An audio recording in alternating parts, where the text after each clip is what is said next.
Right now on 10 News at 11. We are just hours away from seeing the whistleblower complaint that sparked the impeachment inquiry against President Trump. The big developments about to unfold in the morning. We come here a lot and we know the staff and I feel really bad. 8 popular San Diego restaurants will be shutting down.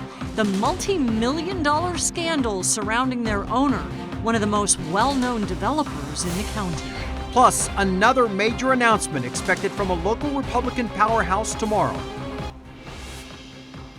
But we begin with new developments tonight on the impeachment inquiry into President Trump's conversations with Ukraine's president involving Joe Biden and his son. The whistleblower's complaint that sparked the investigation was declassified just a few hours ago. It could be released to the public tomorrow morning. In a matter of hours, the acting director of national intelligence, Joseph Maguire, will testify before the House Intelligence Committee. ABC News' Rachel Scott is in Capitol Hill tonight with what happens next. In a secure room in the basement of the Capitol, lawmakers from the House Intelligence Committees were able to get their first look at the whistleblower complaint at the center of a tug-of-war between the White House and Congress. I found the allegations deeply disturbing. I also found them very credible. After pressure from lawmakers on both sides of the aisle, the administration handing over that complaint they tried to block from getting to Congress. This evening, at least one Republican now saying, quote, there is a lot that is really troubling there. It comes after the White House released a summary of a call between President Trump and the leader of Ukraine.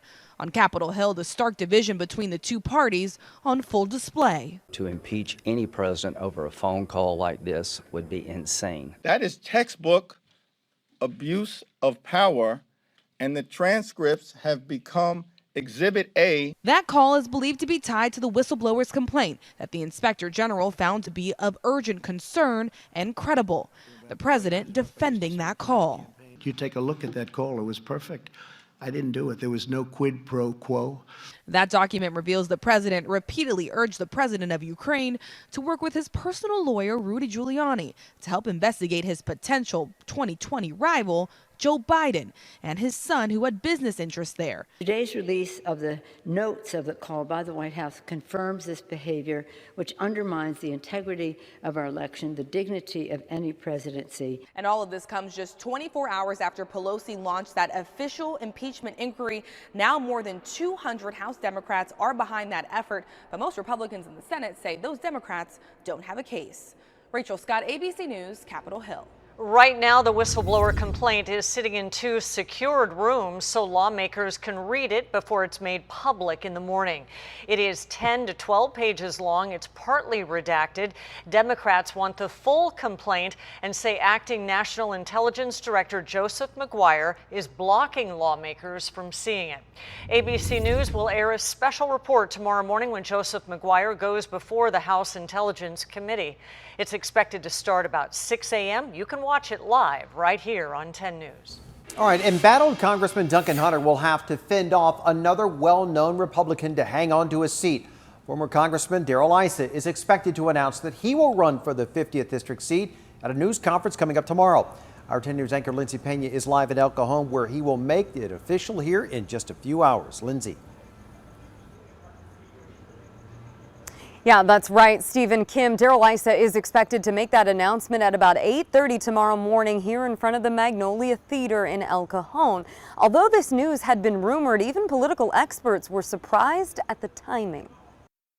Darrell Issa served the 49th Congressional District for nearly 20 years, so it caught many by surprise when he announced in 2018 that he wouldn't seek re-election. He said this to ABC News in January of last year. I'm old enough to know it's time to go and young enough to know that I still have plenty of energy left to do something productive. Issa was nominated by President Trump to run the U.S. Trade and Development Agency, but a Senate hearing last week to consider the move was postponed.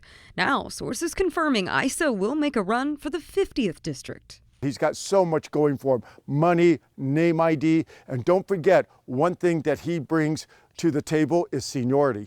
The 50th is an area Congressman Duncan Hunter has represented for almost a decade with strong support. But everything changed in August 2018 when federal prosecutors indicted Hunter and his wife Margaret on felony campaign fraud charges. Hunter narrowly defeated Democrat Amar Campanajjar in November 2018, but is set to stand trial in the months leading up to the March 2020 primary election. If he's convicted of even one of the 60 counts of felony counts, etc., all those other candidates are perfectly positioned to perhaps go to the top of the heap. Sources tell 10 News that upon ICE's announcement, 4 candidates will drop out of the race and give him their full endorsement. Duncan Hunter is in Washington, D.C. right now, and we were told he was not available for comment. Now, also throwing his hat in the ring for the 50th District is California State Senator Brian Jones. We're reporting live in El Cajon. Lindsay Pena, 10 News. Lindsay, thank you. As soon as former Congressman Issa makes his announcement tomorrow, we will alert you on our 10 News mobile app. There is a free version available in the App Store. Just search 10 News. 8 popular San Diego restaurants will be shutting down in the next few days. It's all because of a multi-million-dollar scandal surrounding its owner, one of the most well-known developers in the county. 10 News reporter Jeff Lasky is live in Mission Hills. Jeff, a lot of employees are about to lose their jobs. Yeah, Kimberly, it's been a rough 24 hours at all of those restaurants, including this one. This is the Patio on Goldfinch. That CEO is being accused of what the SEC calls a $300 million fraud scheme. And it looks like all of those employees you referenced are about to become victims of that scandal as well. The attitude of the people is really friendly. They're helpful. The food's good. Those are just a few of the reasons why Brian Grams and his friends love coming to the Patio on Goldfinch. We've been loyal fans of this restaurant. They'll only have a few more days to enjoy it. Today, staff began telling customers the restaurant will close Sunday. The employees are losing their jobs. I saw that 25 people were laid off, and we know that we come here a lot, and we know the staff, and I feel really bad. And this isn't the only place it's happening. Over at Fireside by the Patio in Liberty Station, it's the same story, leaving staff and customers shaking their heads. I had heard that there were some problems with the ownership, and so we were kind of waiting for that shoe to drop. I guess it's dropping.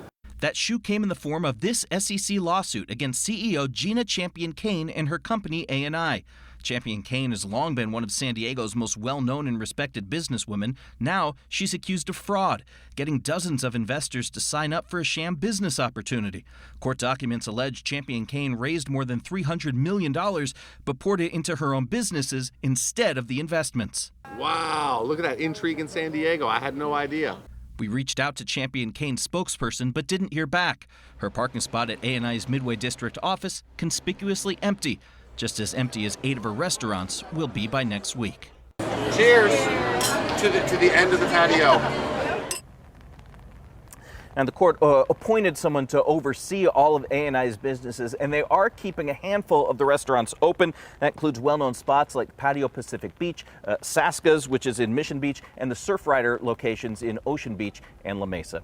Live here in Mission Hills, Jeff Lasky, 10 News. All right, Jeff, thank you. You can see it's wet out there, but fire crews made some quick work of the Willows fire in Lakeside today. All evacuations and road closures have been lifted. According to CAL FIRE, that fire is about 100% contained at 52 acres. No injuries, no structures were damaged. The cause is under investigation. And CAL FIRE crews are almost done with the Dehesa fire that started yesterday amid windy conditions. That fire reached about 200 acres and is 75% contained. No word on the cause of that fire either. And right now, thunderstorms are making their way west into San Diego County, and 10 News meteorologist Angelica Campos tracking the rain that we're already getting around town. That's right. It looked like it was raining this afternoon, but it took all afternoon for the atmosphere to become fully saturated and for that rain to finally make it. It's been coming down pretty heavily in our mountains and deserts, and now everything's stretching into areas like Alpine, Chula Vista, Mission Hills, San Diego, the North County. It's pretty dry at the moment, but those bands are going to be lifting overnight, and we'll have a chance for scattered showers and possibly even some more thunderstorms as we go into tomorrow. The wettest areas right now, right along the border. Angelica, thank you. New tonight, fill up your gas tank now because prices in Southern California may go well over $4 here in the coming weeks. According to Gas Buddy, prices could hit $4.30. Here in San Diego, gas rose by almost 3 cents to $3.78 a gallon. The average price has gone up 14 cents since September the 17th. Now, the uptick is due to problems at several California refineries and the attack on oil facilities in Saudi Arabia. I don't think we're asking for too much. Today marks 41 years since PSA Flight 182 crashed in North Park. On this anniversary of the tragedy, loved ones gathered at the crash site to remember the 144 lives that were lost. Family members of the victims say they are still fighting for a permanent memorial 41 years later. San Diego had an innocence, and that it lost its innocence. That's September 25th, 1978, and it's never been the same. And we reached out to the city to find out why a memorial has not ever been made. We were told our request has been received, but we are still waiting for a response.